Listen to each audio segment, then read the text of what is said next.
Puji nama Tuhan, kita boleh ada lagi di sore hari ini, semua karena perkenanan Tuhan bagi kita. Mari kita akan membaca kebenaran firman Tuhan.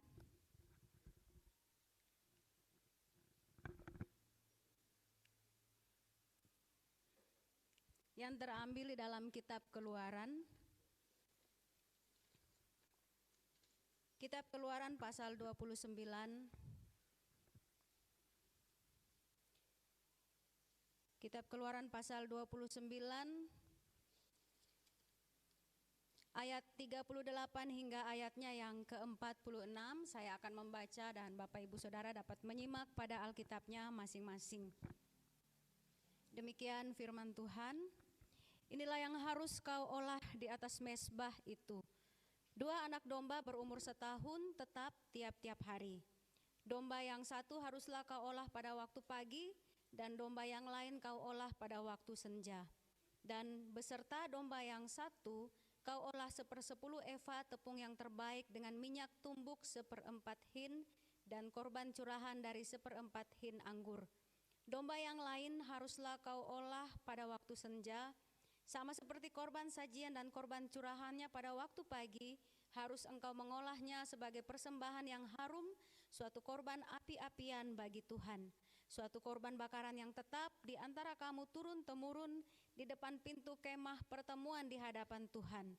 Sebab di sana aku akan bertemu dengan kamu untuk berfirman kepadamu. Di sanalah aku akan bertemu dengan orang Israel, dan tempat itu akan dikuduskan oleh kemuliaanku. Aku akan menguduskan kemah pertemuan dan mezbah itu, lalu Harun dan anak-anaknya akan kukuduskan, supaya mereka memegang jabatan imam bagiku. Aku akan diam di tengah-tengah orang Israel, dan aku akan menjadi Allah mereka. Maka mereka akan mengetahui bahwa akulah Tuhan Allah mereka yang telah membawa mereka keluar dari tanah Mesir, supaya aku diam di tengah-tengah mereka. Akulah Tuhan Allah mereka. Sampai sedemikian jauh pembacaan kita di sore hari ini, dan izinkan saya untuk share screen.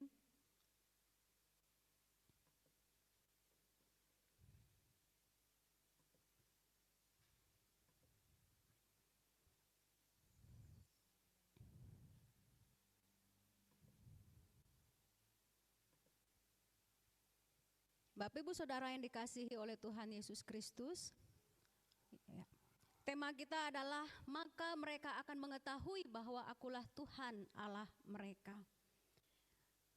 Apakah sudah nampak sudah ya? Ya, tema kita di sore hari ini adalah maka mereka akan mengetahui bahwa akulah Tuhan Allah mereka. Bapak Ibu Saudara yang dikasihi oleh Tuhan Yesus Kristus, segala sesuatu yang Tuhan lakukan dalam kehidupan kita, baik itu melalui berkat maupun melalui didikannya, selalu memiliki tujuan.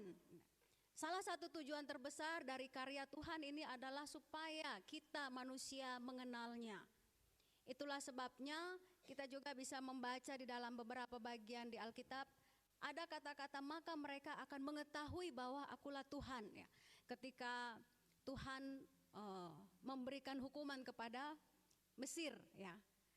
Ketika itu Tuhan sampaikan kepada Musa supaya sampaikan kepada Firaun bahwa umatku keluar, tapi aku akan mengeraskan hati mereka supaya mereka tahu, ya, bahwa akulah Tuhan. Ya. Dan hal yang sama juga yang kita temukan di dalam teks yang kita baca tadi. Jadi ketika Allah bertindak terhadap bangsa-bangsa maupun terhadap Israel, tujuannya bukan sekedar mengubah keadaan mereka, tetapi juga supaya mereka mengetahui bahwa Dialah Tuhan, Allah yang hidup. Dari tema kita tadi ada 3 hal yang menjadi perenungan kita. Yang pertama, makna pernyataan, maka mereka akan mengetahui bahwa akulah Tuhan Allah mereka. Dan yang kedua adalah cara umat mengenal Tuhan Allah mereka. Dan yang ketiga, penyataan Tuhan tentang dirinya kepada umat. Mari kita lihat satu persatu. Ya. Makna pernyataan, maka mereka akan mengetahui bahwa akulah Tuhan Allah mereka. Setidaknya ada 3 makna yang bisa menjadi perenungan kita terkait dengan bagian ini. Yang pertama adalah Tuhan berkehendak ya. Jadi ini sebuah pernyataan yang menunjukkan bahwa Tuhan itu berkehendak menyatakan dirinya agar dikenal oleh umatnya. Makna yang kedua adalah sebuah pernyataan bahwa Tuhan mengikat diri ya, dalam hubungan perjanjian dengan umat. Dan yang ketiga, suatu pernyataan yang menunjukkan tentang tujuan kehadiran Tuhan di tengah umatnya adalah agar mereka mengenal Dia secara pribadi. Nah, kita perhatikan bagian ini lagi satu persatu. Ya, jadi beranak cucu ya. Ya. Mari kita lihat poin satu kecil dari bagian pertama. Sebuah pernyataan bahwa Tuhan berkehendak menyatakan dirinya agar dikenal oleh umatnya. Banyak orang mengenal Tuhan, tetapi hanya sebatas pengetahuan saja. Ya. Sekedar tahu saja, ya, tahu tentang Tuhan. Ya. Pernah mendengar firman Tuhan, rajin beribadah. Ya. Namun, apakah itu sama dengan mereka sudah mengenal Tuhan? Belum tentu. Ya. Tahu itu tidak sama dengan mengenal. Ya. Kalau hanya sekedar mendengarkan firman Tuhan, saya tahu tentang Tuhan. Ya. Saya beribadah kepada Tuhan, tetapi tidak mengenal Tuhan secara pribadi.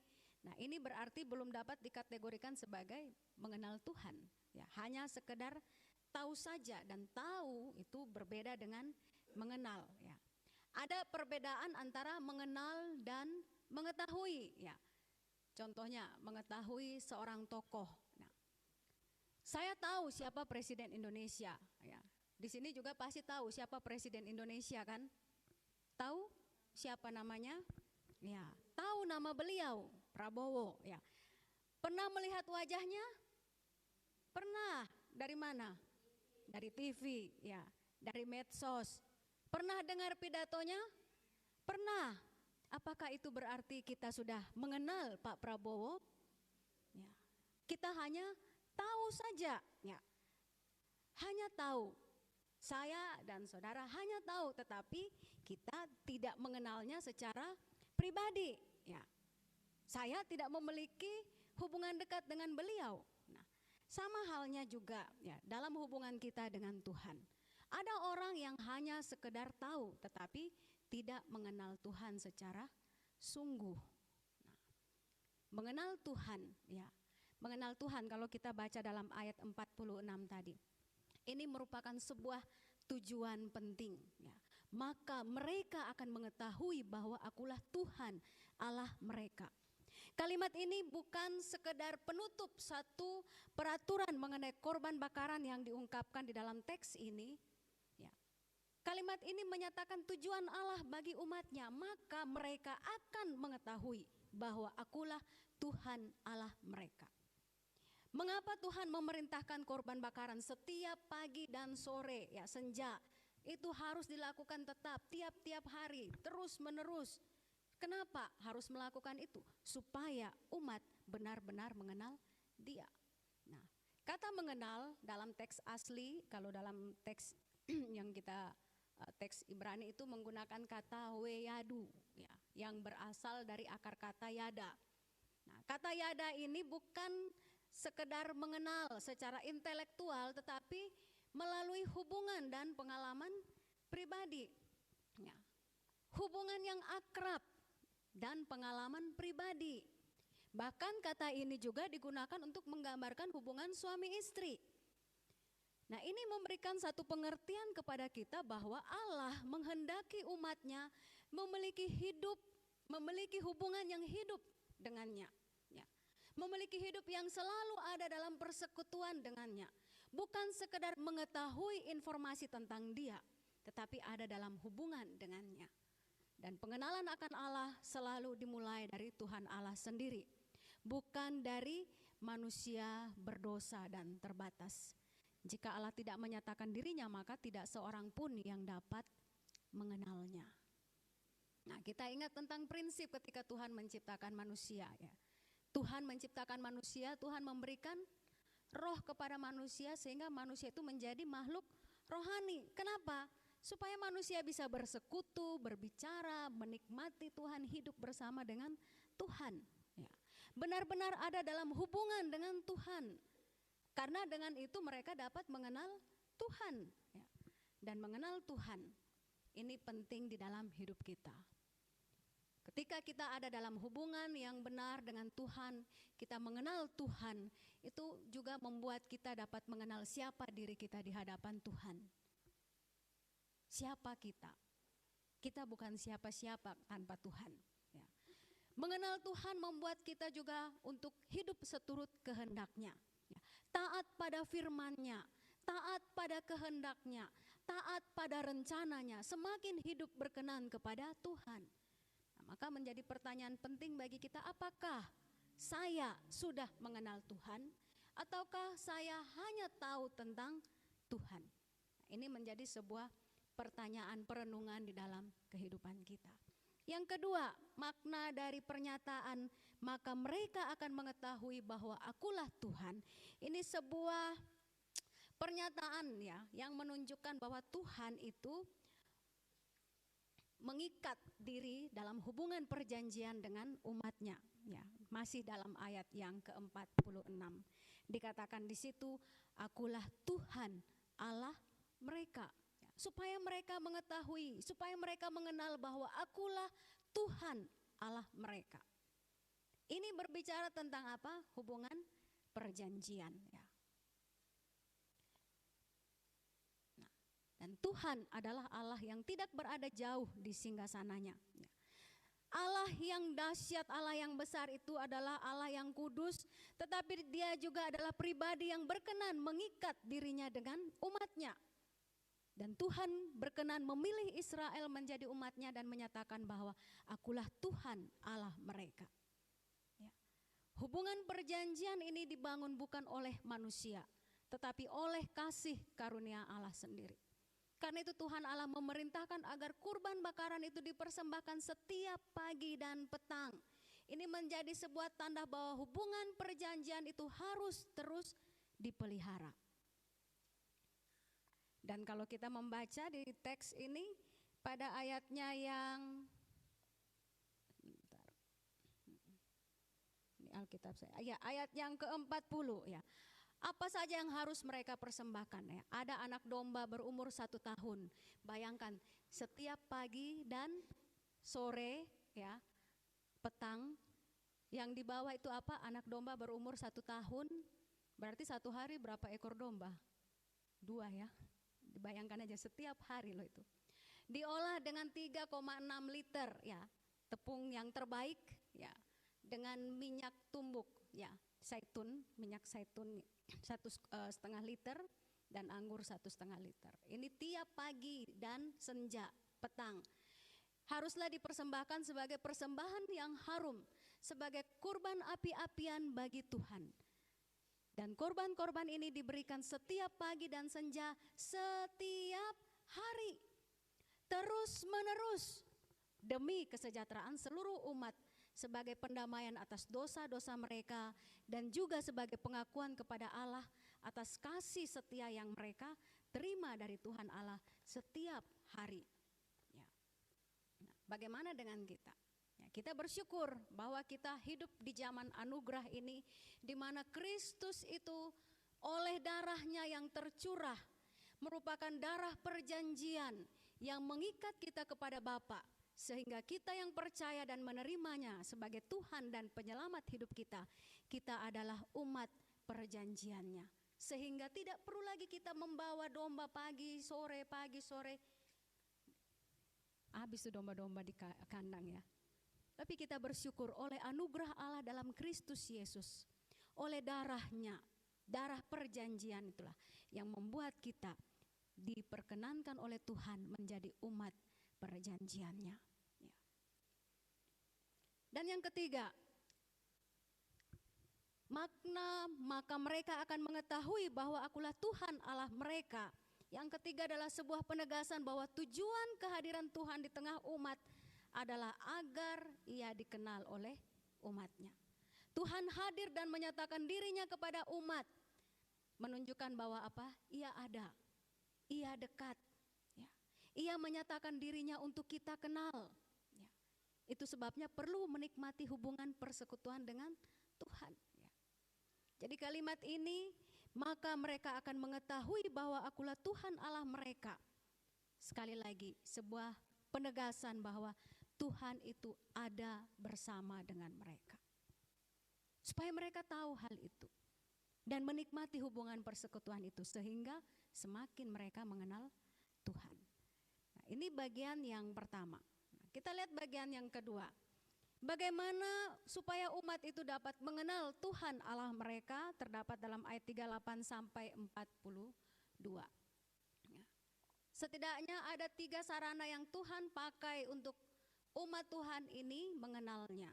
Yang pertama melalui ibadah, yang kedua firman Tuhan, dan yang ketiga pengalaman hidup mereka, pengalaman rohani mereka bersama dengan Tuhan. Mari kita lihat satu persatu. Ya. Melalui ibadah yang dilakukan secara terus menerus. Ya. Kata kuncinya itu tadi kalau kita baca dikatakan ayat 38, tetap tiap-tiap hari. Ya, 39 waktu pagi, kemudian waktu senja. Ya, jadi setiap hari pagi dan petang tetap turun temurun. Ya. Jadi ini adalah cara yang dipakai oleh Tuhan supaya umat itu mengenal Tuhan. Ya. Mengajarkan kepada kita tentang apa? Perlu memiliki suatu kebiasaan yang teratur, ya, terjadwal dan kontinuitas, ya, keberlanjutan, terus menerus. Ya. Bukan hanya soal makan, ya, makan pagi, siang, sore malahan ya. Bukan hanya untuk hal-hal yang lain kita punya jadwal yang teratur. Tetapi dengan Tuhan, dalam membangun persekutuan dengan Tuhan pun harus punya jadwal yang sudah tertata dengan baik. Ya. Hal ini pun menjadi perenungan dan teguran juga bagi saya. Ya. Pagi dan petang setiap hari itu harus tetap dilakukan. Ya. Ini sesuatu yang sangat penting. Ya. Kita diajarkan melalui firman Tuhan ini supaya apa? Memiliki waktu-waktu yang terjadwal, waktu-waktu yang teratur, dan harus berkontinuitas. Ya. Makanya seperti mahasiswa yang ada di STAK RRI, selalu diingatkan untuk apa? Melakukan apa? Workshop. Ya. 1 hari 1 kali, atau 1 bulan 1 kali, atau 1 tahun 1 kali. Ya. Disuruh harus berulang-ulang. Ya toh, berulang-ulang. Ya, kalau kita berulangnya cuma 1 hari ya, hari ini saya berulang, besok belum tentu. Ya, makanya diajarkan harus buat 40 hari. Tapi kalau bilang 40 hari itu aduh rasanya berat. Maka buatlah hari ini saya mau berulang. Saya akan berulang setiap hari. Jadi setiap hari harus berulang ya. Kita diajar untuk punya waktu yang terjadwal, waktu yang teratur untuk tetap ada dalam hubungan dengan Tuhan. Bahkan dalam ayat yang ke-42 dikatakan turun-temurun.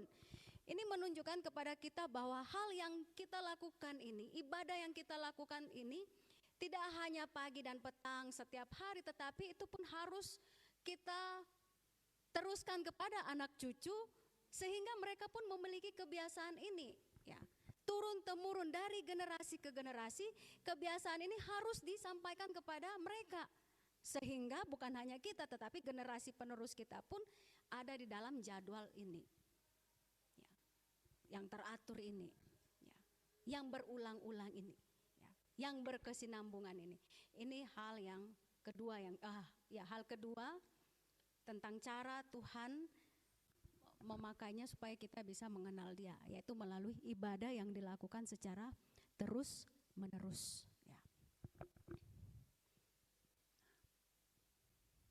Kebenaran firman Tuhan ini mengingatkan kepada kita bahwa sebelumnya kita adalah orang berdosa, kita tidak bisa datang kepada Tuhan, tetapi karena kasih karunia Tuhan di dalam Yesus Kristus yang telah mencurahkan darahnya sebagai jalan yang baru bagi kita untuk datang kepada Tuhan Allah kita. Ya, kita tidak perlu lagi membawa korban bakaran berupa hewan dan segala perlengkapannya tadi. Tetapi dengan darah anak domba yang telah menguduskan kita, kita dapat berada dalam hubungan dengan Tuhan, menikmati Tuhan melalui ibadah kita, melalui doa-doa kita. Maka hendaknya dalam setiap persekutuan ibadah yang kita lakukan, biarlah kita semakin hari semakin mengenal Dia. Ya. Dan ibadah juga kita perlu memperhatikan sikap kita. Ya. Kita perlu beribadah dengan hormat, penuh perhatian dan sungguh-sungguh menikmati Tuhan. Ya. Hendaknya kita menikmati Tuhan dengan menunjukkan sikap yang benar. Ya. Memang sikap lahiriah itu bukan ukuran utama dalam ibadah, tetapi seringkali mencerminkan sikap hati kita. Ya. Karena itu kita semua pernah mendapatkan arahan, bahkan teguran bukan? Ya. Dari orang tua kita, Bapak Stefri. Ibadah ya ibadah yang serius. Orang lain bernyanyi, yang lain penonton. Nah, ini hal yang perlu kita ingat. Ya, sebagai hamba-hamba Tuhan, ya, semua kita, ketika kita beribadah kepada Tuhan, beribadahlah dengan sikap yang hormat, ya, sikap yang benar-benar lahir dari kerinduan hati kita untuk bersekutu dengan Tuhan. Nah, yang kedua, selain melalui ibadah, Tuhan juga mau kita mengenalnya melalui firman-Nya. Melalui firman-Nya Tuhan menyatakan dirinya. Dikatakan sebab aku akan bertemu dengan kamu untuk berfirman kepadamu. Firman Tuhan ini penting dalam kehidupan umat Israel. Karena dengan firman Tuhan mereka tahu apa yang harus mereka lakukan. Hal yang sama juga berlaku bagi kita.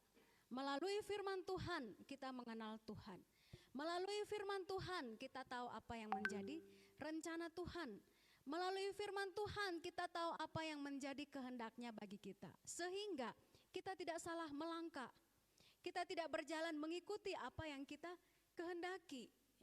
Terkadang ada hal-hal yang kita lakukan dan kita pikir itu sudah sesuai dengan kehendak Tuhan. Dan ketika ternyata tidak sesuai, kita mulai menyalahkan Tuhan. Padahal yang salah siapa? Itu sebabnya kan seringkali Bapak Ibu pembina di kampus selalu mengingatkan kepada mahasiswa, apakah keputusanmu ini kamu sudah dapat konfirmasi betul dari firman Tuhan? Ya. Ada yang mau mengundurkan diri, sudah dapat konfirmasi dari firman Tuhan? Ya. Dengan firman Tuhan, saudara meyakini saya dipanggil oleh Tuhan. Sekarang mau keluar. Siapa yang suruh keluar? Tuhan yang suruh saya keluar. Apakah seperti itu? Jadi jangan main-main dan membawa-bawa Tuhan yang sudah menyuruh saya keluar, ya. Harus hati-hati. Sekali lagi, melalui firman Tuhan kita mengenal Tuhan. Tidak hanya itu, kita bahkan tahu apa yang menjadi rencana Tuhan di dalam hidup kita. Apa yang menjadi kehendak Tuhan di dalam hidup kita. Sehingga kita itu berjalan sesuai dengan apa yang menjadi rencananya dalam hidup kita. Apa yang menjadi kehendaknya di dalam hidup kita. Oleh sebab itu mari kita memiliki kecintaan pada Alkitab yang adalah firman Tuhan. Ya.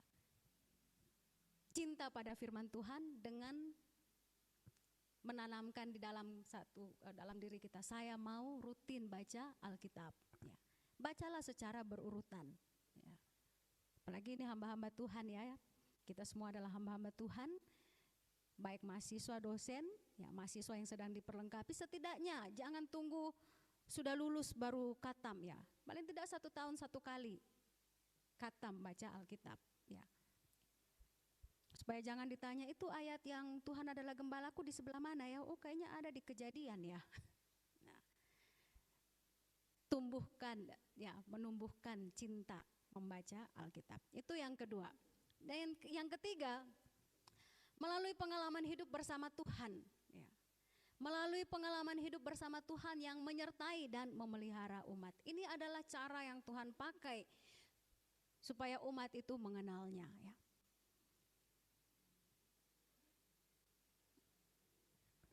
Kalau kita membaca dalam ayat 46 dikatakan di situ supaya mereka tahu bahwa akulah Tuhan Allah mereka yang telah membawa mereka keluar dari tanah Mesir.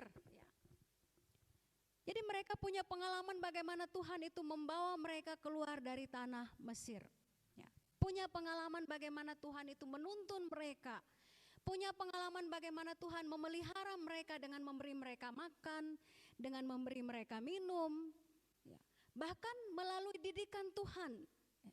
Itu sebabnya di dalam pendahuluan saya katakan tadi kan, dalam suka, dalam duka, dalam setiap berkat maupun didikan yang Tuhan izinkan kita alami, itu semua Tuhan pakai Itu semua ada tujuan Tuhan. Supaya apa? Supaya kita mengenal Dia.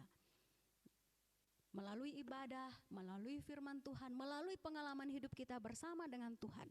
Tuhan ingin supaya kita mengenal Dia. Belajar dari pengalaman orang-orang Israel ketika mereka keluar dari Mesir. Bagaimana Tuhan dengan tangannya yang kuat itu menuntun mereka keluar dari perbudakan itu. Bukan dengan kekuatan mereka. Dengan mujizat Tuhan memelihara mereka. Dengan tiang awan dan tiang api sebagai tanda kehadiran Tuhan bersama mereka. Bahkan melalui didikan. Ketika mereka tidak taat, Tuhan menghukum mereka, Tuhan menghajar mereka. Melalui pengalaman-pengalaman ini mereka diajar oleh Tuhan. Supaya apa? Supaya mereka mengenal Tuhan Allah mereka. Dan prinsip yang sama juga berlaku bagi kita orang percaya. Melalui pengalaman hidup yang Tuhan izinkan bagi kita. Tuhan mau itu sebagai sarana untuk kita mengenalnya. Tidak hanya secara pengetahuan dari Alkitab, tidak hanya dari pelajaran di kelas, tidak hanya dari buku-buku teologi yang kita baca, tetapi melalui pengalaman hidup yang nyata dalam hidup kita. Tuhan mau kita mengenalnya secara benar bahwa Ia adalah Tuhan Allah kita. Dan yang ketiga, dari tema kita, maka mereka akan mengetahui bahwa akulah Tuhan Allah mereka. Bagian yang ketiga, penyataan Allah tentang dirinya kepada umat. Melalui teks yang kita baca ini, Allah memperkenalkan dirinya sebagai Allah yang berkenan diam di tengah umatnya, sebagai Allah yang mengikat perjanjian dengan umatnya, sebagai Allah penebus yang membebaskan umatnya dari perbudakan, dan sebagai Allah yang kudus namun berkenan hadir dalam persekutuan dengan umatnya. Kita lihat yang pertama, Allah yang berkenan diam di tengah umatnya. Umat mengenal bahwa Tuhan adalah Allah yang berkenan diam di tengah mereka. Allah tidak menjaga jarak dari umatnya. Allah memilih untuk diam di tengah mereka, menyatakan kemuliaannya dan membangun hubungan dengan umat yang dipilihnya. Tuhan tidak akan tinggal dalam kumpulan orang berdosa. Ya, dan Alkitab katakan bahwa semua manusia itu sudah berdosa, tidak ada seorang pun yang tidak, tetapi sekali lagi karena darah anak domba yang dikurbankan itulah Allah berkenan diam di tengah umatnya. Bagi kita yang percaya kepada Yesus Kristus sang anak domba itu, Allah pun berkenan diam di dalam kita melalui Roh Kudus-Nya. Sehingga kita itu tidak pernah sendiri. Ya, Oma Shirley walaupun di rumah sendiri, tetapi Oma tidak pernah sendiri. Amin Oma. Ada Tuhan yang diam. Ada Tuhan yang bersama dengan Oma. Diam di dalam Oma, menyertai Oma. Bahkan Bapak Ibu yang lain yang juga mengikuti melalui Zoom. Kita semua, ya, ketika kita percaya kepada Yesus Kristus sang anak domba itu, Allah berkenan diam di dalam kita melalui Roh Kudus-Nya. Dialah Immanuel itu, ada bersama-sama dengan kita dalam berbagai peristiwa yang kita alami. Bahkan ketika kita buat hal-hal yang tidak berkenan pun, apakah Tuhan ada? Tuhan ada di situ, Tuhan tahu. Ya, maka jangan pernah main-main dengan dosa. Dan yang kedua, Allah yang mengikat perjanjian dengan umatnya. Ini adalah hal yang ketika mereka ada dalam hubungan dengan Tuhan, mengenal Tuhan secara pribadi, mereka mengenal Tuhan sebagai pribadi yang mengikat perjanjian dengan umatnya. Dan kita bersyukur ya, oleh darah perjanjian anak domba Paskah itu kita diperkenankan sebagai umat perjanjian, dan ini adalah sebuah keistimewaan yang dimiliki sebagai umat Tuhan. Maka seharusnya kita bersyukur kepada Tuhan, membuat kita semakin melayani Tuhan dengan penuh ketaatan dan pengabdian. Karena kita ini bukan siapa-siapa, tetapi oleh anugerah Allah dalam Yesus Kristus mengikat kita sebagai umat perjanjiannya. Itu yang kedua. Dan yang ketiga, Allah penebus yang membebaskan umatnya dari perbudakan.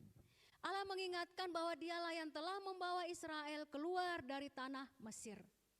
Bukan dengan kekuatan mereka, tetapi dengan tangan Tuhan yang kuat dan perkasa sajalah mereka dapat dibebaskan dari perbudakan. Dan kita belajar dari bagian ini. Ya. Kita yang berdosa, diperbudak oleh dosa, diperbudak oleh setan, tetapi Allah kita yang telah menebus kita dari perbudakan dosa itu melalui anaknya yang tunggal, Yesus Kristus. Ya.